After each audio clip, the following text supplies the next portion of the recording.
gagal ginjal, dan nanti setelah itu kita diberikan kesempatan bersama-sama untuk berdiskusi. Baik, saya akan share slide-nya ya. Baik. Selamat malam, ibu-ibu semua, atau mungkin sudah ada bapak-bapak selain Dr. Panca. Salam kenal, saya Sri Ayu Fernawati, biasa dipanggil Verna. Saya di sini memenuhi ajakan Dr. Panca untuk ikut sharing pada forum ini. Terima kasih. Mungkin ini sebagai suara saya terdengar jelas ya, Dok ya? Di saya terdengar jelas. Ya, baik. Baik. Mungkin ini hanya apa ya? Perlu aja ibu-ibu, bapak-ibu semua untuk kita menyamakan istilah saja dulu yang biasa dipakai dalam masalah ginjal ini. Silahkan, Dok. Memang sebagai pendahuluan kita semua sudah tahu ginjal itu organ yang vital di tubuh kita. Masalah ginjal ini di dunia juga masalah kita bersama. Jumlah penderitanya juga makin banyak kalau berdasarkan data Indonesian Renal Registry.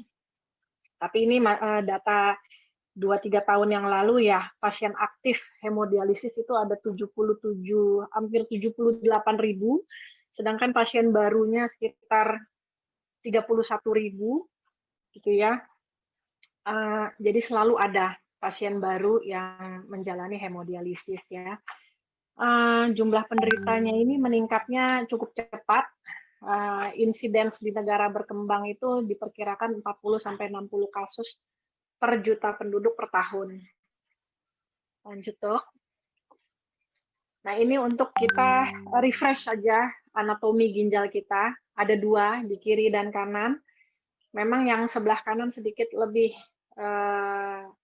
rendah posisinya, yang di kiri sedikit agak lebih tinggi. Kemudian dia punya saluran untuk mengeluarkan sisa-sisa urin dan sisa-sisa yang dibersihkan dari dalam darah kita, sehingga bisa masuk ke kantung kemih yang ada di bawah. Jadi dari ginjal ada salurannya, kemudian dikumpulkan di kantung kemih kita dan dikeluarkan sebagai urin. Nah, ini proyeksi dari bagian belakang, Dok. Slide berikutnya. Ini posisi ginjal kita ya. Sebelah kanan letaknya lebih bawah daripada kiri. Ini hanya mempertegas aja posisi area ginjal kita di kanan dan di kiri. Silahkan lanjut, Dok. Nah, ini juga sekedar gambaran anatomi saja. Kalau diperbesar dan dibelah, istilahnya begitulah tampilan ginjal kita. Lanjut, Dok. Nah, kalau belahan itu kemudian diambil lagi satu potong, kemudian diperbesar, nah itu adalah terdapat gelung-gelung yang terdiri dari pembuluh darah, kemudian ada saluran-saluran yang berkelok-kelok, itu semuanya tersusun di dalam ginjal kita. Satu kesatuan ini disebut nefron, Bapak Ibu. Masing-masing nefron ini fungsinya tentu menyaring ya. Fungsi utamanya adalah menyaring, yaitu ada filtrasi, kemudian setelah difiltrasi atau disaring, kemudian ada sebagian yang diserap kembali yang masih dibutuhkan oleh tubuh, diserap kembali ke dalam tubuh, tapi ada juga yang kemudian dibuang sebagai sisa. Nah, kemampuan kerja menyaring dan membersihkan ini biasanya disebut dengan laju filtrasi glomerulus, atau yang biasa Bapak Ibu suka menanyakan berapa persen, sisa fungsi ginjal berapa persen, nah seperti itu. Nah, per ginjalnya ini memang jumlahnya banyak sekali, bisa ratusan ribu sampai jutaan nefron, dan di masing-masing ginjal ya. Nah, jadi memang jumlahnya banyak sekali yang tugasnya menyaring semua bahan-bahan mana yang mau diserap kembali dan mana yang memang harus dibuang. Demikian, Dok. Lanjut. Nah, apa sih sebenarnya kerja dari ginjal kita? Fungsinya banyak sekali. Dia mengatur cairan, jumlah cairan di dalam tubuh, dia ikut mengatur tekanan darah kita, kemudian ginjal membuang produk-produk yang sudah menjadi toksin, produk buangan dari urin, kemudian juga membantu mengaktifasi vitamin D, membantu tubuh dalam penyerapan kalsium, kemudian mengatur keasaman atau kebasaan dari darah kita. Dia juga membantu menyeimbangkan kadar-kadar garam atau elektrolit, biasa disebut yaitu kalium, garam, kalsium, yang juga berperan dengan penting terhadap kerja jantung. Dan dia juga membantu proses pembentukan sel darah merah kita. Jadi begitu banyak fungsi yang harus diatur oleh kedua ginjal kita. Lanjut, Dok.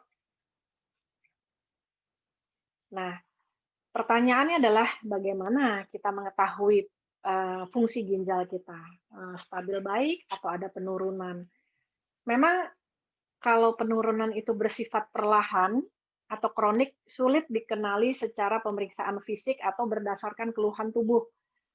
Kecuali sudah 2/3 dari fungsi ginjal itu terganggu, baru terjadi penumpukan produk-produk sisa atau produk buangan, dan biasanya baru badan memberikan reaksi. Jadi sensitivitas badan memang berbeda-beda. Tapi biasanya kalau baru gangguan awal itu tidak ada keluhan. Yang penting adalah tes darah, yaitu ureum dan kreatinin serta urin sederhana yang bisa kita pakai untuk mendeteksi di awal. Lanjut.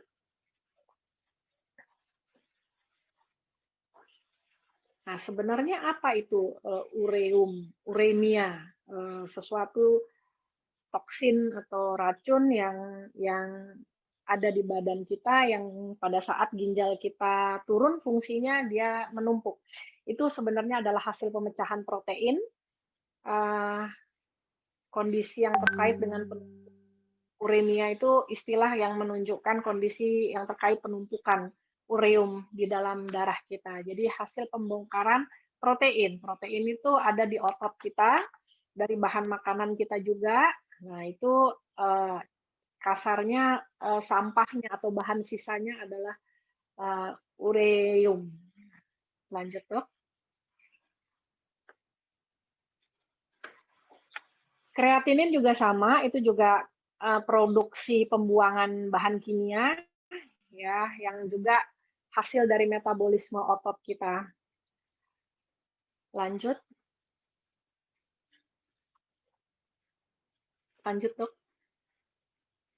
Nah, kita masuk kepada gangguan ginjal. Gangguan ginjal itu dibagi dua. Ada gangguan ginjal kronik dan gangguan ginjal akut. Lanjut.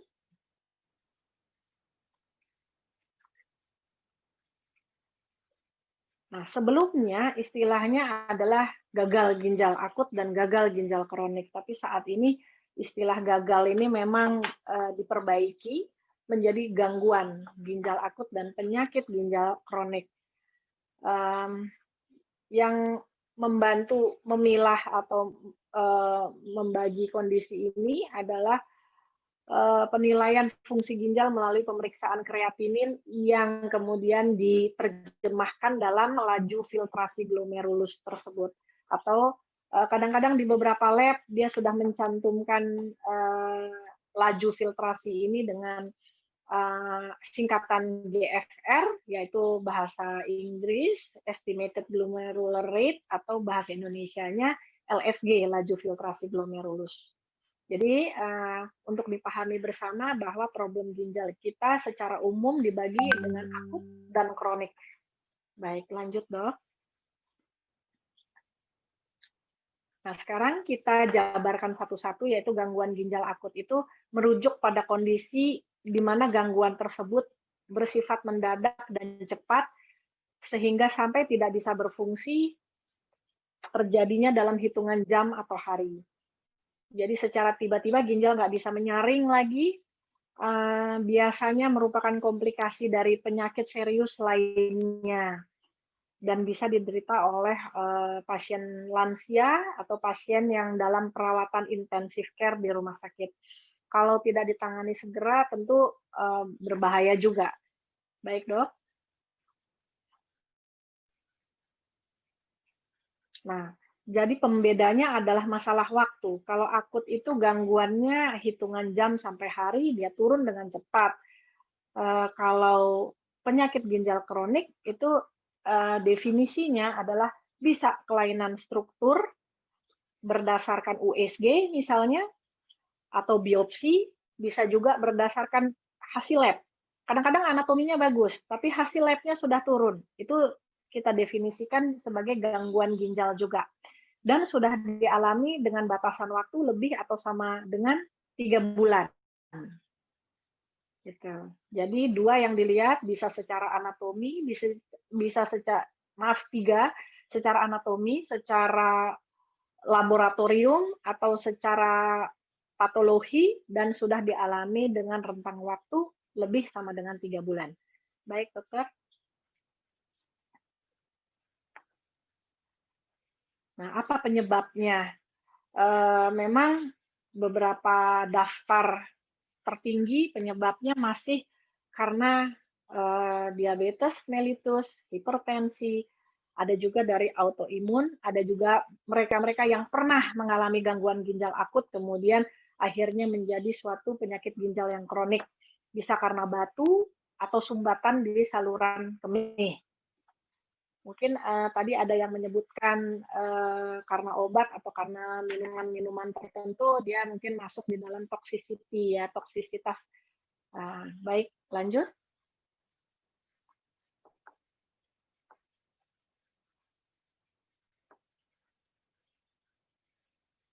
Faktor lain yang juga berperan atau mempercepat gangguan adalah faktor usia, faktor dari problem penyakit jantung, dan adanya kondisi genetik juga.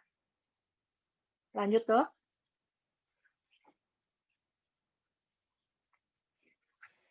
Nah, ini mungkin sama dengan yang tadi ya, silakan. Penyebab tersering itu memang disebutkan karena diabetes 39%, kemudian karena hipertensi 33%. Yang paling tinggi itu memang kombinasi antara diabetes dengan hipertensi, kemudian hipertensi saja dan diabetes saja. Ini juga yang harus diketahui masalahnya adalah pada tahap-tahap awal, ini gangguan ginjal ini nggak ada gejalanya. Dan sesuatu yang sudah berjalan kronik lebih sama dengan 3 bulan, dianggap kronik, itu biasanya tidak bisa kembali pulih sempurna. Jadi harus lebih baik cepat ditangani. Cara tersering dan termudah yang untuk bisa kita pakai untuk mendeteksi adalah dengan tes darah dan urin. Baik, lanjut.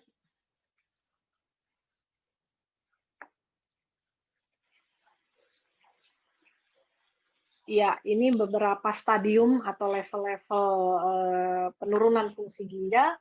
Lanjut, Dok.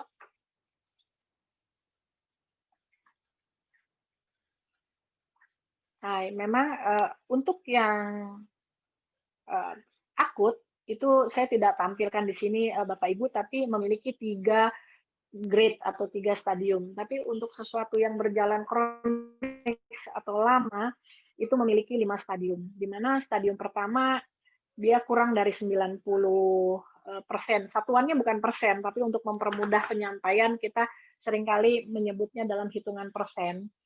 Ya, dia masih cukup bisa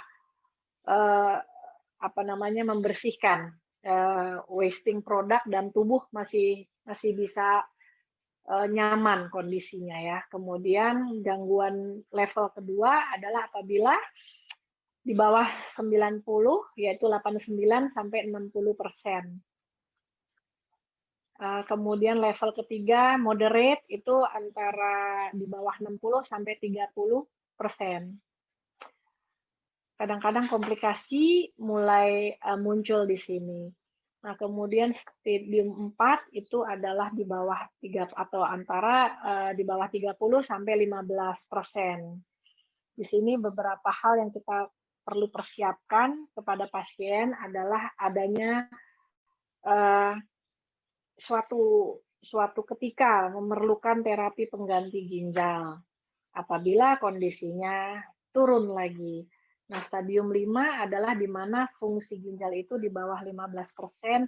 Pada saat ini biasanya sudah disertai gejala-gejala atau keluhan-keluhan yang cukup mengganggu sehingga kita anjurkan di level ini untuk dibantu dengan terapi pengganti ginjal. Lanjut, Dok. Apa saja gejala-gejala yang bisa muncul pada saat fungsi ginjal kita turun, terutama gejala uremia. Yang paling ringan lah ibaratnya itu nafsu makannya menjadi turun. Kemudian bisa mual muntah, bisa muncul gatal-gatal, kulit tampak kering, kemudian rasanya lelah terus dan kurang bisa berkonsentrasi. Lanjut, Dok. Nah, apa yang mempermudah atau mempercepat turunnya fungsi ginjal ini? Apabila ada kondisi medis yang tidak terkontrol dengan baik. Biasanya yang kita perlu atasi adalah hipertensinya, diabetesnya, kolesterolnya, protein yang terbuang lewat urin, itu kita coba treatment sehingga mencapai kadar yang cukup baik. Tujuannya adalah untuk memperlambat proses penurunan fungsi ginjal kita. Lanjut, Dok. Lanjut. Saya pikir, nah ini mungkin yang saya, maaf Dok, yang tadi yang saya ingin tunjukkan adalah penurunan kecepatan,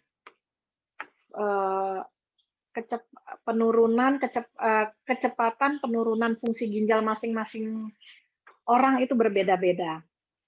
Ada mereka yang bisa mempertahankan kondisi stage atau stadium problem ginjalnya dalam level yang sama dalam hitungan tahun.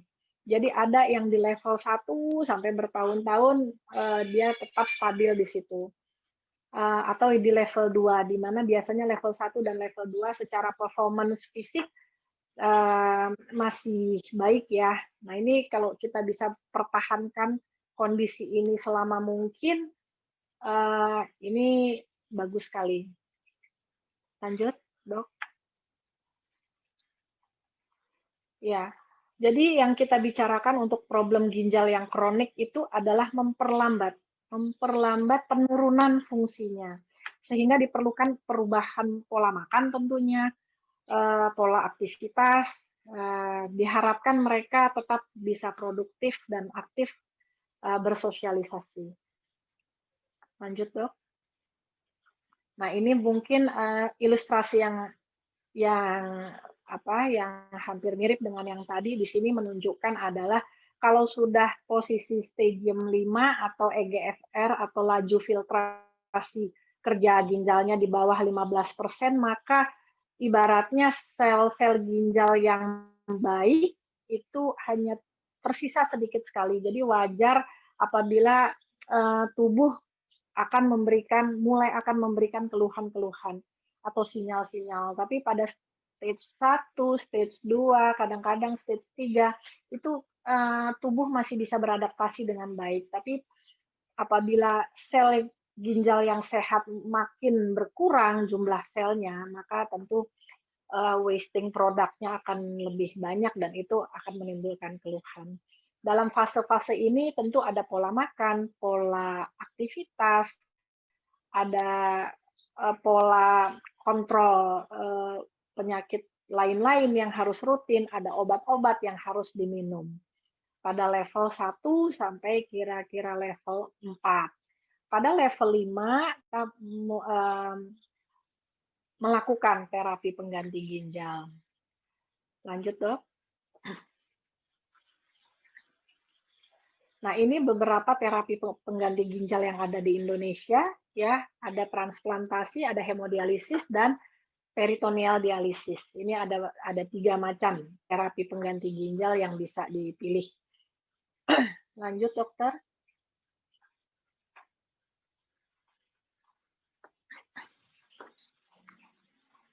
Silakan lanjut, dok.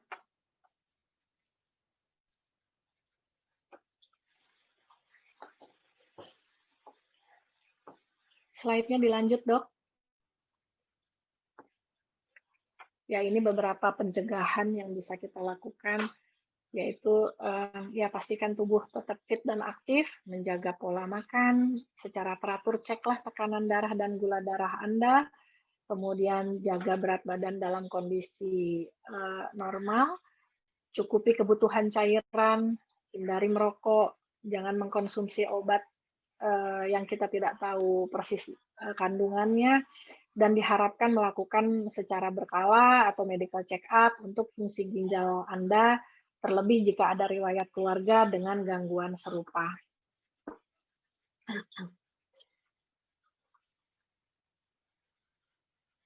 Baik, secara kesimpulan bahwa penyakit ginjal itu ada yang akut dan ada yang kronik. Yang akut seringkali bersifatnya sementara, sedangkan yang kronik sayangnya bisa menjadi permanen dan secara alamiah akan selalu mengalami progresivitas. Progresivitas ini dapat dipercepat oleh berbagai faktor risiko yang tadi saya sebutkan. Jadi faktor-faktor risiko yang kita bisa modifikasi tentu perlu perhatian khusus. Ibarat kalau umur kita nggak bisa modifikasi, tapi tensi, tekanan darah kita, gula darah kita, kolesterol kita, itu bisa kita perbaiki atau kita modifikasi, dan tata laksana spesifik lain yang bertujuan memperlambat penurunan fungsi ginjalnya. Sedangkan pada mereka dengan penyakit ginjal kronik stadium 5 diperlukan terapi pengganti ginjal. Demikian dokter dan Bapak Ibu sekalian, dari saya, terima kasih. Terima kasih Dr. Verna, penjelasan yang lengkap mengenai kerusakan ginjal. Jadi saya juga baru di refreshing lagi, ternyata istilah yang saya pakai itu salah ya, gagal ginjal itu udah nggak ada ya, Dr. Verna. Ya dok, Ya, sudah diperbaiki. sudah diperbaiki, ya memang lebih bagus itu. Dr. Verna, ini waktunya kita akan menjawab nih, Dr. Verna yang menjawab. Ya. Saya hanya membacakan Baik, soal-soalnya. dokter. Pertama dari orang di Manado ini, dari Bu Anca Dardono ini, Danardono. Lewat diskusi ini yang saya ingin tanyakan, apa benar jika pasien sudah cuci darah terus berhenti tidak melakukan cuci darah mengakibatkan tingkat kematian yang lebih cepat? Jadi sudah biasa cuci darah lalu tidak cuci darah, apakah akan meninggal? Dr. Verna, bisa dijawab. Baik, selamat malam Bu Anca. Saya coba jawab ya. Nah, ini kita lihat kasusnya dulu. Kalau memang dia penyakit ginjal akut dan kemudian membaik sehingga tidak perlu cuci darah lagi, tentu berarti dia sudah sehat kembali. Tapi bagi yang kronik, ya Bu? Terputus-putus Bu.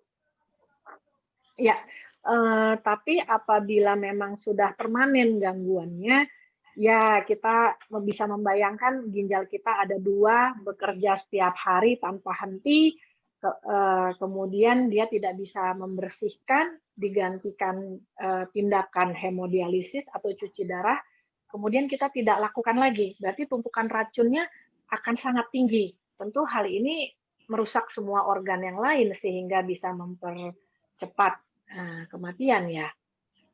Demikian Bu. Oke, jadi memang betul ya, Dokter, karena kalau dia sudah harus dicuci darah tapi berhenti, dia akan penumpukan tadi macam-macam yang harusnya dibuang. Iya. Begitu ya. Ya, mungkin perbandingannya adalah gini, kalau kita sulit bernafas perlu ventilator, Dokter Panca. Yeah. Dibantu dengan alat. Jadi hemodialisis atau cuci darah ini juga alat bantu sebenarnya. Dia tidak menyembuhkan ginjal itu sendiri. Dia hanya membantu dan mengambil alih kerja dari ginjal itu. Jadi apabila sudah tidak dibantu lagi, ya racunnya tinggi gitu. Dan itu merusak ke mana-mana ya. Baik. Terima kasih Dokter Verna, terima kasih Bu Anca untuk pertanyaannya. Berikutnya dari Bu Edwin. Ibu Edwin bertanya, ibunya Ibu Edwin banyak minum obat yang diresepkan dokter. Ada 4 macam, sekitar 4 macam. Bagaimana meminimalisir dampak negatif ke ginjal? Usia ibu beliau adalah 87 tahun, Dokter Verna. 87 tahun. Baik Bu, pertama-tama silahkan. Selamat malam Bu Edwin. Selamat malam Dok. Terima kasih pertanyaannya Bu. Pertama-tama memang sebaiknya diskusi Bu dengan dokter yang membelikan obat ini. Semua obat kita perlu timbang risk dan benefitnya. Ada memang obat-obat yang tidak bisa dihentikan, tapi apakah dosisnya bisa bisa dimodifikasi tentu sangat tergantung pada kondisi masing-masing pasien. Pada usia 87 tahun, kadang-kadang beliau lebih sensitif dengan efek obat, jadi biasanya memerlukan dosis yang lebih kecil. Nah, hal ini memang setiap kali kontrol atau pertemuan dengan dokter pribadi bisa didiskusikan mengenai dosis. Seperti yang saya bilang tadi, selama tidak ada hambatan untuk kecukupan minum, tetap minum sesuai jumlah yang dianjurkan.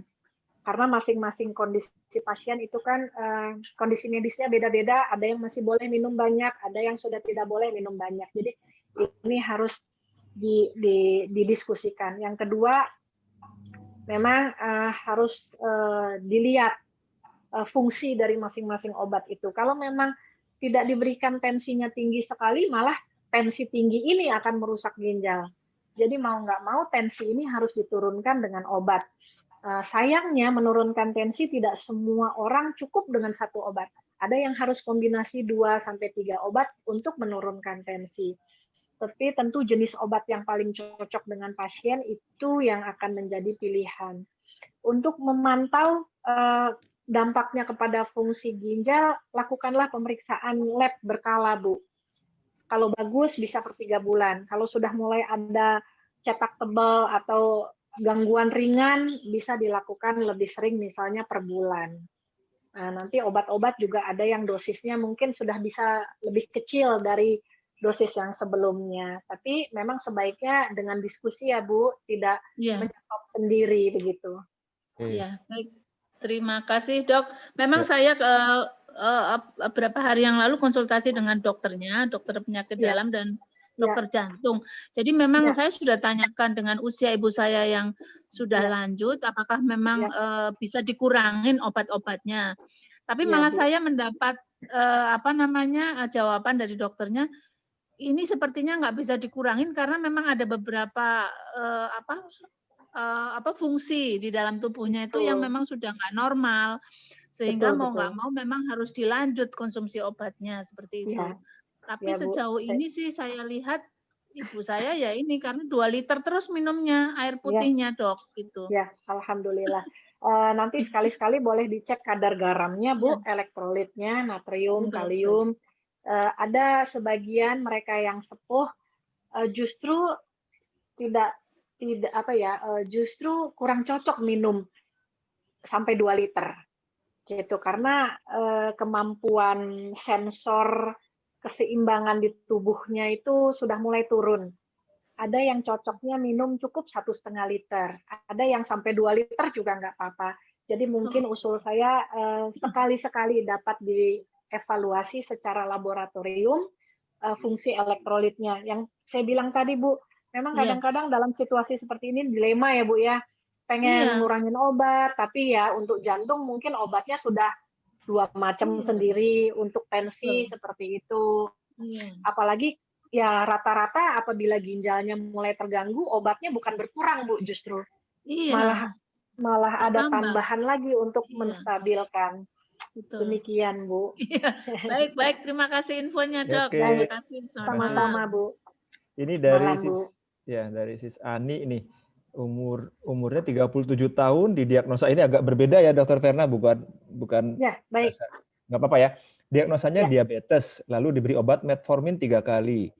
Hasil lab terakhir sudah bagus semua, gula, kolesterol, dan tensi. Apakah saya harus konsumsi Ya. obat itu atau dihentikan? Nah, ini ya. Oh ya, baik. Bu Ani, selamat malam. Ini kalau kita Malam, bicara dokter. ya Ibu, kalau kita bicara diabetes, ini sekali lagi harus dilihat Bu. Ada mereka diabetes yang memang cukup dengan mengatur makan dan olahraga, tapi harus patuh betul. Ya, harus benar-benar strict dan tertib. Dengan mengatur itu saja sudah bisa terkendali gulanya, jadi tidak perlu pakai obat. Nah, saya tentu belum tahu Ibu tipe yang mana yang tetap harus dibantu obat atau tidak. Biasanya dengan berjalan waktu dan konsultasi teratur dengan dokter Ibu, akan terlihat ternyata Ibu memang tipe yang mau nggak mau harus pakai obat. Karena tadi Bu, Ibu bisa lihat tadi dari presentasi saya, justru penyebab tersering gangguan ginjal dalam sekian tahun kemudian adalah diabetes dan hipertensi. Jadi target kontrol gula ini benar-benar menjadi perhatian khusus dan harus terkontrol dengan baik kalau kita mau mencegah gangguan dari diabetes ini kepada organ-organ yang lain. Nah, jadi untuk metformin lanjut atau tidak tergantung hasil dari pemantauan Ibu secara rutin nantinya. Tentu dari sini ada diskusi-diskusi apakah ini tipe yang memang bisa dicoba, obat di stop sebagian atau dikurangi, ataukah mau tidak mau harus diminum. Nanti secara berkala tentu akan dilakukan pemeriksaan lab termasuk fungsi ginjal Ibu. Demikian Bu, sementara jawabannya. Iya, terima kasih Dr. Verna. Jadi jangan sampai juga gula darahnya nggak terkontrol, maksudnya gitu ya, Dr. Verna ya? Ya, betul, Ya. betul. Baik. Ini ada pertanyaan dari, ini siapa ini? Ini tulisannya Huawei P30, tapi saya lihat di sini kok orangnya sudah nggak kelihatan. Tapi nggak apa-apa, ini pertanyaannya juga hampir sama dengan pertanyaan Bu Anca lagi. Ini pertanyaannya semakin tua, semakin banyak mengkonsumsi multivitamin. Apakah jumlah yang banyak berpengaruh signifikan terhadap fungsi ginjal? Pertanyaan Bu Anca, apakah terlalu sering minum vitamin C dan suntik vitamin C akan mempengaruhi fungsi ginjal? Dr. Verna? Oke, baik. Sejauh ginjalnya baik, sebenarnya vitamin C itu akan terbuang. Terbuang semua, gitu. Jadi, saya pikir nggak perlu terlalu khawatir. Cuman dilihat aja, Bu, apakah kebutuhannya memang harus seberapa sih gitu loh vitamin C ini, ya apakah 1000, apakah mau sampai 2000 atau cukup 500 saja. Saya pikir sesuatu yang sudah ada kata-kata kelebihan itu tentu tidak baik, Bu. Jadi secukupnya saja. Memang terus terang kebutuhan vitamin C itu kalau hanya mengandalkan buah mungkin nggak terkejar juga, jadi perlu suplementasi. Jadi kalau saya pada prinsipnya untuk vitamin C selama jumlah yang dikonsumsi per hari juga ya wajar-wajar saja sebenarnya itu dibuang oleh ginjal kita gitu. Baik. Terima kasih Dr. Verna. Ada pertanyaan lagi dari Bu Edwin soal suplemen untuk kesehatan ginjal. Apakah ada suplemen untuk supaya ginjal lebih kuat gitu? Oke. Sebenarnya kalau ginjalnya masih baik tidak perlu ada suplementasi. Cukup mengkontrol saja yang saya sebutkan tadi, kolesterolnya, gulanya, jangan minum obat sembarangan, kemudian minum yang cukup, dan pemantauan rutin. Yang ada adalah bagi mereka yang sudah mengalami gangguan, ada obat pendukung. Kalau saya bilang suplemen, itu mungkin takutnya dikonotasikan seperti vitamin, karena ini komposisinya bukan vitamin, tapi obat ini mendukung sel ginjal yang masih baik. Dia tidak serta-merta menyembuhkan sel ginjal yang sudah rusak, tapi dia membantu kerja sel ginjal yang tersisa yang masih baik. Nah, sambil melakukan beberapa panduan diet seperti itu, Bu. Jadi kalau ginjalnya masih sehat, memang nggak ada suplementasi khusus, itu nggak ada. Ya, terima kasih. Terima kasih Dok. Ya. Sama-sama Ibu. Baik, berikutnya dari Bu Esti ini pertanyaannya, apakah kalau kurang minum akan menyebabkan sakit ginjal? Nah, ini pertanyaan penting nih. Atau minumnya seberapa sih sebenarnya gitu. Terima kasih Bu Ya, Esti ya. pertanyaannya. Selamat malam Bu Esti, terima kasih. Tergantung tingkat kurangnya ya. Biasanya kita kalau kurang banget, tentu hitungannya adalah dehidrasi Bu. Kalau dehidrasi ginjal pasti akan terganggu. Misalnya dalam keadaan muntah-muntah hebat atau diare hebat, mereka yang ginjalnya tadinya baik juga secara akut bisa langsung terganggu. Biasanya kita melakukan perhitungan sederhana 1 mili per kilogram berat badan per hari. Jadi kalau berat badan ibu itu 1 mili per kilo per jam ya. Jadi per jam. Jadi kalau ibu berat badannya 60, silahkan 60 mili per jam dikali 24 jam. Itulah kira-kira kurang lebih kebutuhan cairan ibu dengan aktivitas standar gitu ya. Kalau ibu olahraganya banyak ya minumnya silahkan ditambah sesuai kebutuhan. Gitu. Oke, makasih dokter. Oke, makasih Mbak Esti. Ya Ibu. Ya, ini berikutnya Jadi dari saya pikir kekurangan cairan yang berat Bu yang mengganggu fungsi ginjal itu. Ya, kok Gitu. kurang-kurang dikit nggak apa-apa ya. Ya kurang dikit besoknya terkompensasi ya nggak apa-apa. Jangan terlalu banyak, terlalu sering juga kurang ya. Ya. Baik, berikutnya dari Bro Subagio. Ini Bro Subagio ini host kita ini dari PSI. Malam Dok, mungkin saya tadi terlewat. Mohon dijelaskan mengenai tingginya kandungan asam urat dengan gangguan fungsi ginjal. Nah, ini Dokter Verna. Oh iya. Nah, selamat malam Bapak. Terima kasih pertanyaannya. Gini, ada beberapa arahan atau SOP ya. Disebutkan kalau asam urat 8 nggak ada keluhan sama sekali, tidak ada gangguan fungsi ginjal, kita nggak serta-merta kasih obat. Tapi kalau sudah ada riwayat batu, kreatinin atau fungsi ginjalnya sudah terganggu, itu sebaiknya ditreatment. Apalagi kalau ada keluhan seperti nyeri di persendian, itu kita treatment, Pak. Memang disebutkan asam urat yang tinggi akan menimbulkan suatu reaksi radang atau inflamasi di ginjal kita. Dan kalau itu berlangsung terus-menerus atau kronik dalam jangka panjang, akhirnya akan merusak fungsi ginjal kita. Bisa juga dia menjadi bahan baku batu di saluran kemih kita. Nah, batu berulang atau batu jangka panjang yang sampai menyumbat saluran ginjal kita juga akan mengganggu atau merusak ginjal kita. Jadi pada mereka yang pernah ada riwayat batu saluran kemih, itu berikutnya asam uratnya targetnya adalah di bawah 6. Gitu. Tapi bagi yang tidak ada gangguan ginjal, tidak ada batu, tidak ada keluhan apapun, disebutkan nggak buru-buru menurunkannya dengan obat gitu. Gitu, Pak. Oke, Bro Subagio, begitu ya. Jadi biasanya disuruh diet dulu, ngatur makan dulu. Ngatur makan, oke. Tapi secara prinsip memang asam urat itu bisa ngerusak gitu ya? Termasuk bisa merusak ke jantung juga, bisa merusak ke ginjal juga. Karena ada inflamasi atau peradangan kronis pada ginjal. Baik, baik. Ya. Terima kasih. Berikutnya adalah pertanyaan dari Sis Gerda. Ini, malam Dok, kerusakan ginjal bisa dideteksi awal dari perubahan warna dan bau urin tidak? Kalau awal enggak, Bu. Justru awal enggak ya? Awal itu ya secara kimiawi, Bu. Jadi hasil pemeriksaan laboratorium, Bu.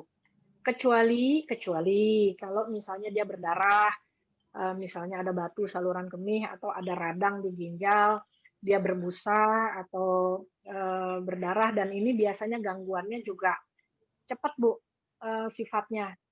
Enggak yang pelan-pelan, bertahun-tahun, bukan yang seperti itu. Itu bisa. Tapi kalau berdasarkan warna saja itu mungkin kalau ada yang berdarah bisa, Bu, kelihatan. Tapi kalau yang awal, yang itu enggak selalu bisa memang. Oke. Justru masih awal tuh malah nggak ketahuan apa-apa ya? Mungkin warnanya nggak kelihatan. Jadi masih iya, anjurannya adalah memang melalui pemeriksaan laboratorium, Dr. Panca. Baik. Itu seperti orang tensi dan diabetes yang tidak selalu ada rasanya di badan. Betul, betul. Nggak Gitu. ketahuan. Ya. Terima kasih Dokter Iya. Verna. Terima kasih buat Terima kasih, pertanyaan. Dok. Ya. Berikutnya Kan, adalah Bu, sama-sama. pertanyaan Terima kasih. dari Bro Stephen Mesah. Ini terima kasih atas penjelasan yang mudah dimengerti. Saya baru MCU dan terlihat hasilnya EGFR saya 78,3. Dengan hasil seperti itu, dokter gizi lalu memberikan pola makanan dan minuman. Dokter tidak menyarankan mengkonsumsi teh atau kopi hitam.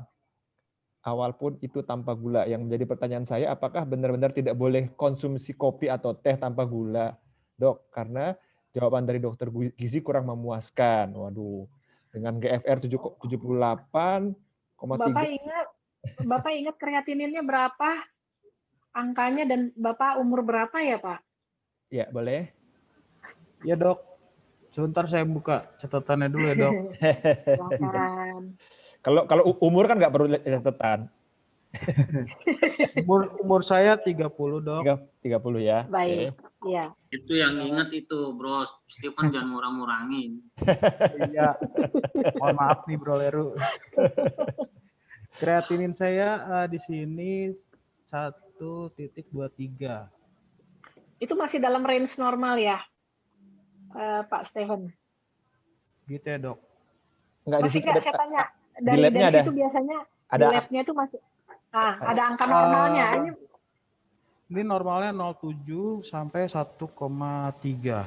Iya. Oh, berarti masih dalam range ya. Iya, Dok. Pak Stephen, takutnya ini nggak cuma berdasarkan masalah ginjal ya dietnya. Mungkin ada masalah gula, masalah asam urat atau kolesterol ya. Soalnya secara prinsip sih dari saya kopi masih tetap boleh, teh masih tetap boleh, cuman memang mayoritas taruhlah dari 7 gelas yang diminum itu ya kopi kan anjurannya cuma 1-2 cangkir sehari. Teh juga seperti itu, sisanya air putih gitu. Iya, Dok. Dari hasil ini merahnya banyak sih, Dok. Oh iya. Jadi saya takutnya bukan karena ginjal semata nih Pak, arahan diet tanpa gula ini. Dari kolesterol, terus habis itu glukosnya juga. Ya, Iya. mungkin itu ya. Urut acid itu apa, Dok? Urut acid ya? Asam urat Pak, iya. Waduh, merah ini. Merah ya. Nah itu biasanya ya kayak teh tarik tuh jangan tuh kalau asam uratnya tinggi karena kandungan purin. Oh, gitu. Mungkin terkait itu larangan masalah minum teh dan sebagainya. Iya, Dok. Ya. Kalau kemarin sih waktu konsultasi ya pokoknya apa yang saya kasih tahu itu aja diinin. Saya tanya nggak dikasih jawabannya. Ya pokoknya nggak bisa. Gitu. Itu biasanya karena terlalu sering tawar-menawar itu. Memang kalau dokter gizi selalu galak ya, Dok. Nanti kapan-kapan kita undang dokter gizi ya. Iya, baik. Kita buktikan ya. Betul.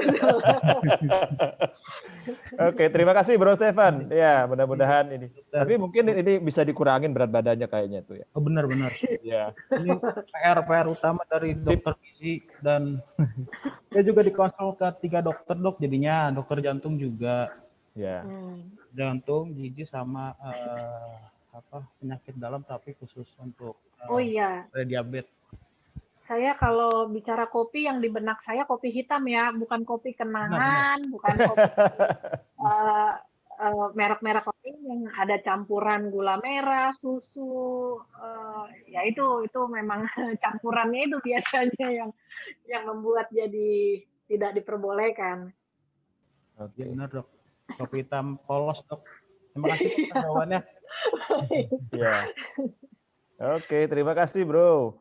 Ya. Berikutnya ada pertanyaan lagi dari Bu Esti ini mengenai minum empon-pon. Apakah Dok minum empon-pon penyebab sakit ginjal? Benarkah? Nah, ini. Bu Esti, ini mohon maaf saya nggak terlalu hafal betul isinya empon-empon nih. Apa itu Tapi Bu kalau Esti? Jahe sama apa itu ya? Kalau yang biasa dipakai di bumbu dapur kita berhari-hari sebenarnya secara turun-temurun udah terbukti nggak apa-apa sih, Dokter Panca. Iya. Cuman kalau ada akar-akaran, jamur, dan sebagainya yang kita nggak biasa konsumsi, kemudian kita konsumsi dalam jumlah tertentu, itu yang mohon maaf memang saya anjurkan hati-hati karena bukan sesuatu yang memang biasa kita konsumsi. Jadi ada yang cocokkah, ada yang tidak cocokkah untuk ginjal kita. Itu nggak semuanya saya tahu juga gitu loh. Tapi Baik. rasanya sih kalau cuma jahe, apa itu di Temulawak, bumbu sehari-hari itu juga kita ada ya. Asal tidak dikonsumsi berlebihan, itu rasanya sih nggak apa-apa. Baik. Apalagi kalau Maaf Bu Esti, bikin sendiri Bu Esti lebih bagus Bu Esti. ya mohon maaf Bu Esti kalau jawabannya kurang lengkap karena apa isi dari empon-empon saya nggak hafal. Baik. Oke, terima kasih Bu Esti. Berikutnya dari Bro Subagio lagi. Kalau volume dan frekuensi buang air kecil, apakah bisa menjadi indikasi gangguan ginjal? Maksudnya tadinya berkurang frekuensinya atau jumlahnya berkurang, itu tandanya bukan, Dokter? Boleh saja Pak, kita jadikan alarm gitu ya. Nanti kita lihat sama-sama berkurangnya itu signifikan atau masih sebenarnya dalam range normal. Ada beberapa hal yang harus ditanya-tanya dulu nih Pak Subagio. Tapi sebagai alarm awal tentu sebaiknya kita semua waspada. Karena seperti saya bilang tadi ada gangguan yang sifatnya akut, cepat, kita juga nggak tahu kadang-kadang apa penyebab awalnya. Gitu. Oke, jadi alarm ya, baik. Iya. Terima kasih, Dr. Verna. Terima kasih, Bro Subagio. Berikutnya dari Sinta, apakah konsumsi jus buah asli dalam jangka panjang tanpa tambahan air sekitar 500 sampai 1 liter per hari dengan menggunakan slow juicer berpotensi memicu diabetes dan berdampak pada fungsi ginjal? Nah, ini pertanyaannya. Kalau pada dia sebenarnya gini, kalau pada diabetes tergantung apakah ada penggunaan gula yang banyak dan sebagainya ya, Dokter Panca ya. Ya, ini tanpa tambahan ini, Tanpa tambahan. hanya buah aja. Hanya buah ya, 500 sampai 1 liter. Ya, Per hari ya. Kalau jadi 500 sampai 1 liter tuh berapa banyak buahnya ya, Bu ya, untuk menghasilkan 500 cc sampai 1 liter itu. Bisa di ini. Wah, kurang tahu juga ya, Dok. Tapi kira-kira mungkin kalau jeruk itu sekitar katakanlah 20 butir. Aduh, itu emang banyak banget ya. Banyak banget ya. Biasanya buah sih tetap ada anjuran kewajaran ya. 3 kali sehari, hitungan porsi, apalagi pada umur-umur tertentu ya Bu ya, karena ada yang disebut gula buah juga, kayak mangga tuh gulanya tinggi juga. Kalau yang sudah memang ada kecenderungan untuk diabetes, konsumsi buah mangga dalam jumlah yang banyak, gula buah ini ya sama seperti kita makan gula yang lainnya, bisa menaikkan juga ya, gitu. Ya, baik. Tapi kalau ke fungsi ginjal 500 sampai 1 liter kalau kita mau hitung itu sebagai cairan sih sebenarnya enggak aman ya. Ya, aman ya. Baik. Ya, jadi Bu Sinta, jadi pernah kita satu kali acara diabetes dengan Dr. Bardoyo, beliau mengingatkan mengenai tadi yang Dr. Verna sampaikan, porsi. Jadi untuk makan buah itu juga ada porsinya. Enggak lantas makannya sebanyak-banyak gitu. Nah, memang ini kelemahannya dengan slow juicer, mau nggak mau jadi banyak buah yang dimakan, dikonsumsi. Baik, ini pertanyaan dari chat. Saya kira sudah habis ya. Ada yang mau bertanya atau ingin penjelasan lebih lanjut ke Dr. Verna, silakan langsung unmute saja. Karena di chat saya lihat sudah tidak ada pertanyaan baru. Cukup? Ya. Ikut tanya ya Dr. Panca ke Dr. Firna. Silakan. Monggo Bu, silakan. Dr. Firna, yang ingin saya tanyakan, selama saya melihat langsung pasien yang gagal ginjal, kenapa di saat mereka ini kena gagal ginjal, kok diabetesnya itu pasti kena ya Dok ya?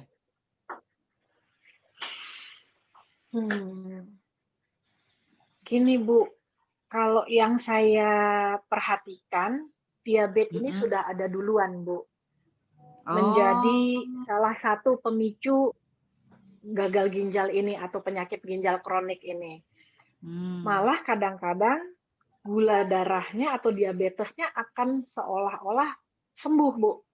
Dengan makin turunnya fungsi ginjalnya yang tadinya perlu obat diabetes jadi normal gulanya. Tapi bukan karena sembuh semuanya, tapi karena ginjalnya fungsinya memburuk. Nah, justru itu.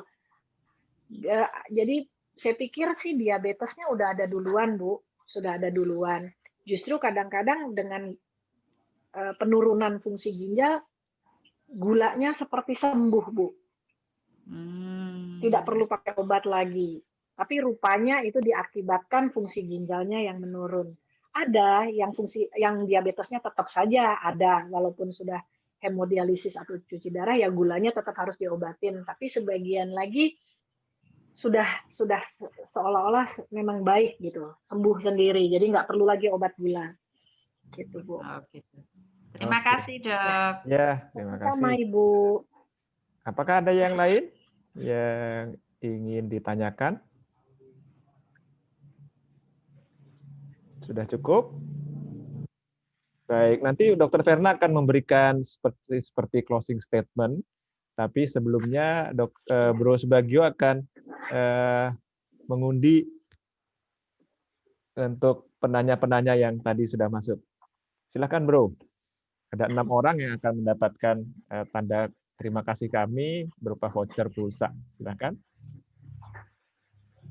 Oke, 6 yang teratas ya.